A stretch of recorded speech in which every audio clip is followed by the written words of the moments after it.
DJDUBL. It's DJDUBL here, and today I am sat in the building straight from Dreamville to the UK. I got J.I.D in the house. What's going on, bro? What's going on with you, bro? How are you? I'm cool, man. I Good like stuff. it out here. I'm chilling. You like it over here? Yeah. First time in the UK? No, third. Third. Okay. Before we get into the music, I got something I really need to clear up, which since I found this out, I've been desperate to ask you this. Are you a granddad? Yeah.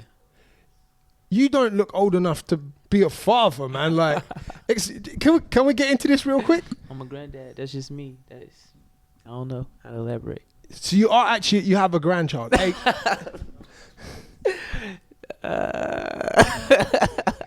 You want me to answer that too? Yeah. I'm baffled, man. Just because of your age, like you don't look old enough. I'm fucking with you, bro. That was all the joke. I said that on what's the name last year? I feel like I said that in another interview. It's just hilarious. I caught it in it. It was like a real passing comment, but yeah, nothing else was said about it. So I was just like, you moved on. Yeah. I was like, wait, what? It is possible. I hate that you made me bring it up and just bring out. So you are or you're not? Huh? You are or you're not? What are we talking about? Yeah. Okay.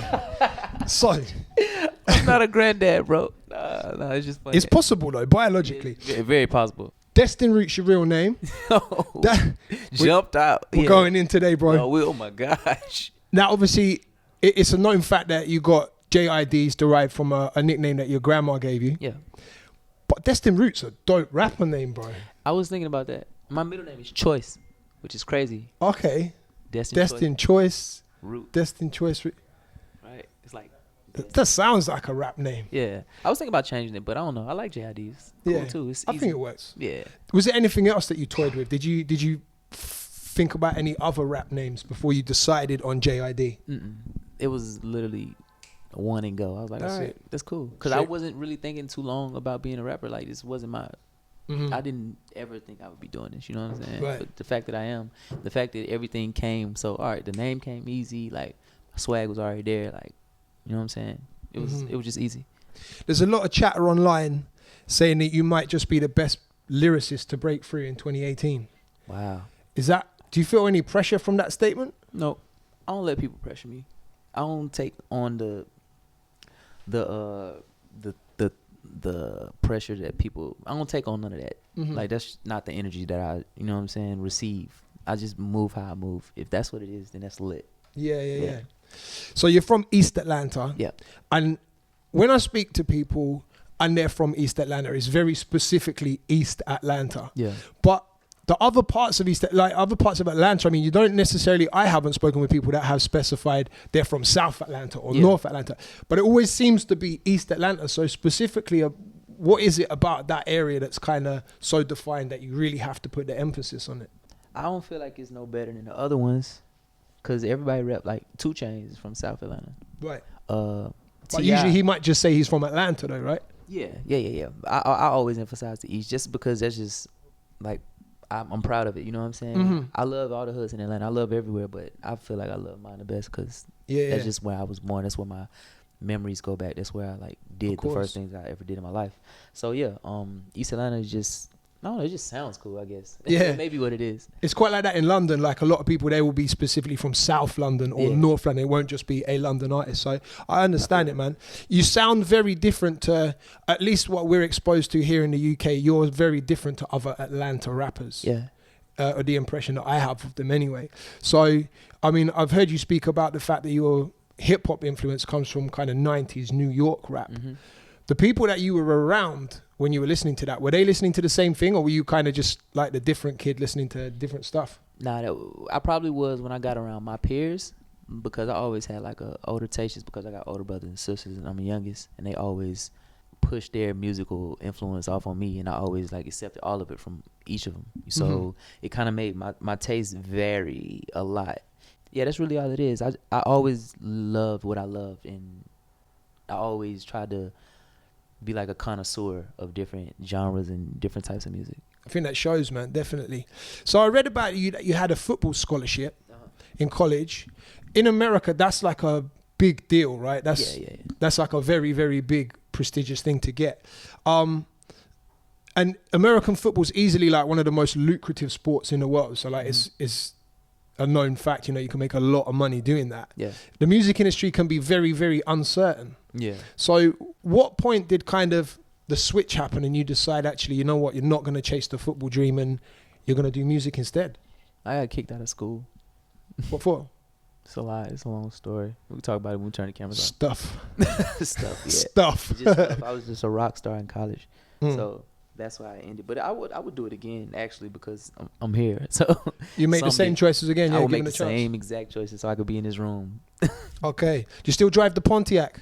No, the Pontiac, she gave up on me. She gave up. It's gone. It's not gone. It's still sitting there. It's just a bucket right now. It's not Yeah. working. Yeah. Oh, that's a shame, man. It's very sad. I was hoping that Pontiac would make the whole journey up until when you got the Maybach, man. I'm gonna try to work on it when I get back to the crib, but when I find some time. But right now, it's a jerk. Yeah. The car is a nuisance right now. Do you think it's worth more now? Somebody would definitely buy it if I was like, yo, I'm finna sell this. Yeah, especially now J. Cole drove it as well. That's, you know, a lot of people drove it too, though, like, which is crazy. Who else drove the Pontiac? Let's put some value on it. Earth Gang drove it. Black drove it. Yeah. I don't know. Yeah, those guys. It's worth money, man. You should have got Yeah. them to sign different parts of the car. Like a God. Tell me about your first conversation with J. Cole. I don't even remember it. I remember. Oh, actually, it probably was just when he came to the show initially when we first met him. When he was on the tour with Absol, and he just said he fuck with my music. He was like, "You're not in Earth Gang, are you?" I was like, "Nah, but I'm just doing a song with." He was like, "Oh, I fuck with you. You dope." How did you get his attention in the first place? How did he first hear of you? We was on tour with Absol and Boss, Okay. who's on Dreamville as well. He came to see one of the shows because he knew about Earth Gang. And you did a track with them, right? I just did one song. Yeah. So you were doing that on the tour with them. Yeah, just one song, and he fucked with it. What was the moment that you thought that you wanted rap music to be the job? Literally, I was dealing with so much at once that I made like a real, a vast, like a crazy decision. Like immediately, I just did it. I got kicked out of school, came back home. A few months later, I got kicked out of the crib. I needed to find something to do.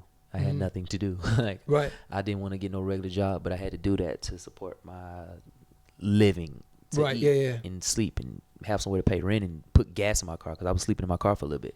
So I got a stupid ass job at Domino's and I was living with one of the homies from Earth Gang and another homie.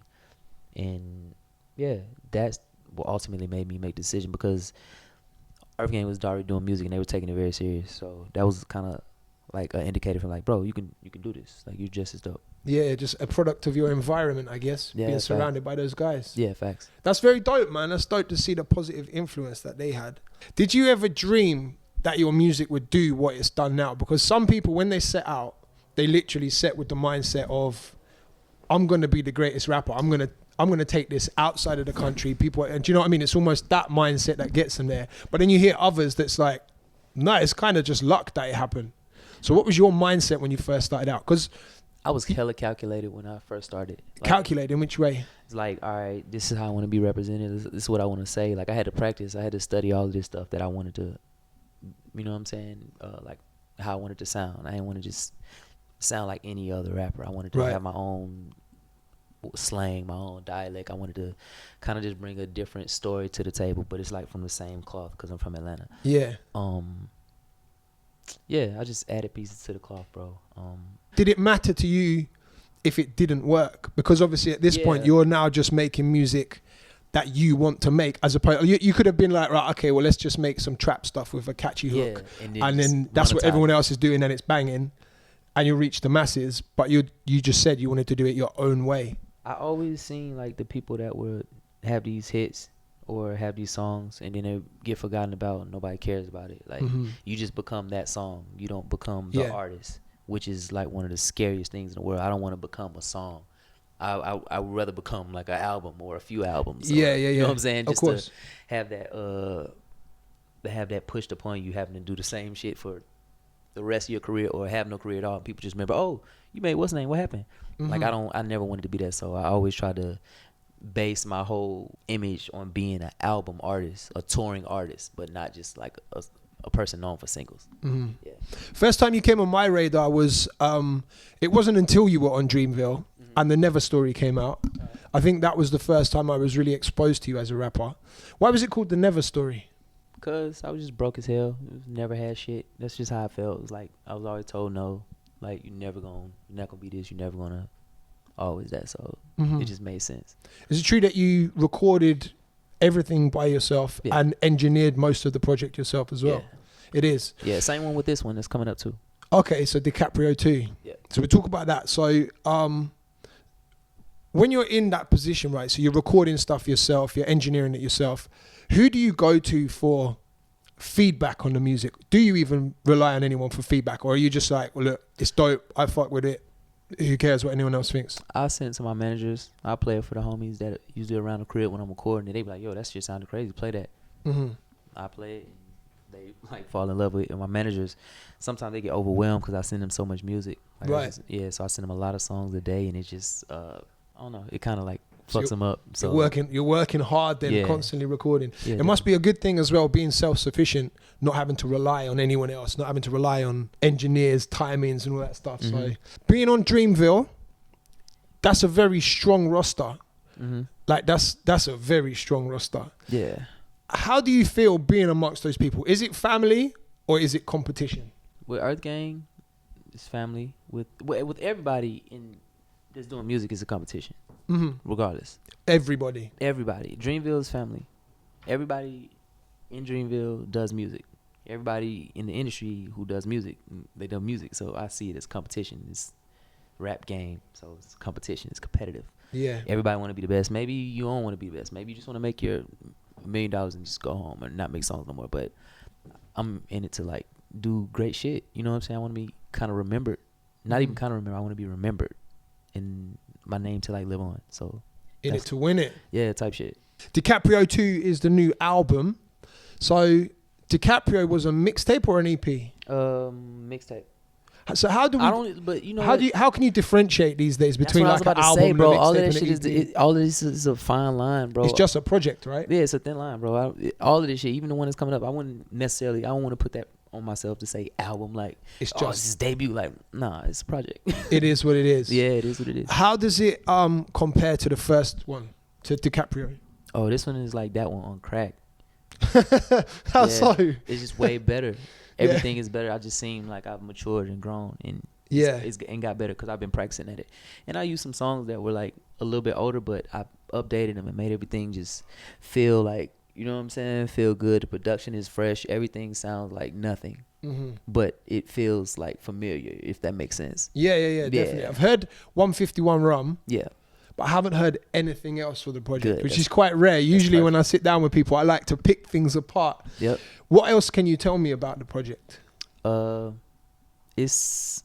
made it for like festivals. I've seen how some of the records translated to the crowds when I was doing festivals and my touring stuff, and I seen how much fun they had in the energy. So I made songs that were like kind of based around energy and based around like, people losing their minds and stuff like that. So it's energy, but it shows versatility as well. Like it shows some other pockets that I can get into. Yeah. Do you think it might reach the clubs as well? Is that the hope? It could definitely. Dope. Is there anyone else featured from Dreamville on there? Because obviously the Never story. We're not gonna talk about that. So the feature's pending. So it's what? It's not pending. It's lit. It's lit. It's lit. So is it gonna be feature heavy? Because the Never story wasn't. You were kind of quite reserved. It was more about you. Yeah. You had a couple on there. Yeah. But that's more obviously like almost like your friends that were there. So with this one, the obvious question is you could call in the big dog for this one and go for that real obvious feature. Ooh. J. Cole, obviously, the one that everyone's screaming out for. I know, that's what they want, right? That's what they want. And again, it's like it's almost the obvious move. Mm-hmm. So what I'm asking is J. Cole on the project? in a roundabout way. That was amazing. You were great at what you do. I love that. So what else can you tell me about it? It's like really good music, bro. Mm-hmm. The production is next level. I feel like I tried different writing styles. I did different writing styles, not tried, like I executed them. Mm-hmm. Even with 151, that was like a different writing style. I literally wrote that song without any punchlines or any like double entendres. I just tried to give it straight ahead, but I just used my flow to trick everybody because the song is actually sad as hell. With the other songs, it's just energy and stuff like that, bro. It's all about like, I don't know, man. It's hard to talk about it. I need to listen to it again. Get that energy again. Yeah. I read that Mac Miller had a lot of input to the production side of this album. He fucked with me on the post-production when we already had all the production and stuff done. He came through and stripped stuff down. He was like, oh, maybe you should add this, and talked about ordering stuff. Like, he just came through. It was being a friend. That's really all. He wasn't like trying to be like the executive producer of the project. He just came through and does what he loved to do. Just creativeness. Yeah. Tell me about your relationship with him. No, he's just a good friend. That's really all, bro. But friends. It's sad to talk about. So yeah. Rest in peace, Mac Miller, man. Yeah, I noticed your name on the credits for his album. Yep. On Self Care. Yep. But I didn't hear you on there. You tripping? So what was your input? I was on it. Oh, you actually was on there. Vocals, yeah. Okay. Yeah. Because you went down as a feature. Yeah. But I just noticed Destined Route in the credits. But I didn't see your name on that. Go listen to the song again. This is homework. Go listen to the song again. You know how the song goes, right? Yeah.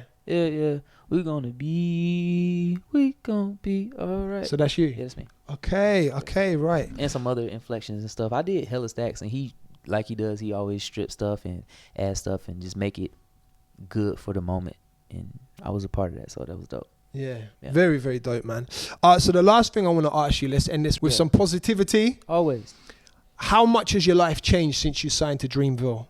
Well, that's your question, so I can answer that. It has changed exponentially. But when I decided to be an artist and I made that decision to focus on what I wanted to do, that's when everything changed. It was before I was even with Dreamville. So irrespective of the label? Yeah. With respect to them, it was all because I sat down and focused on something. I feel like that's with anybody. Like, if you have a gift or you're talented at anything, if you focus in on it and hone in on it, like, stuff going to change regardless. It's just like I don't know. It's just the way it goes, bro. That's just the way I feel about it. So as soon as I made the effort into like being the best I can at trying to be an artist or whatever the fuck I was trying to do, it changed immediately. So yeah. And life is good now, right? Yeah, it's pretty straight. Amazing. Right. Sick. Thank you for your time, bro. Thank you, brother. DJ Double here with J.I.D. Yeah. Thank you, man. All love.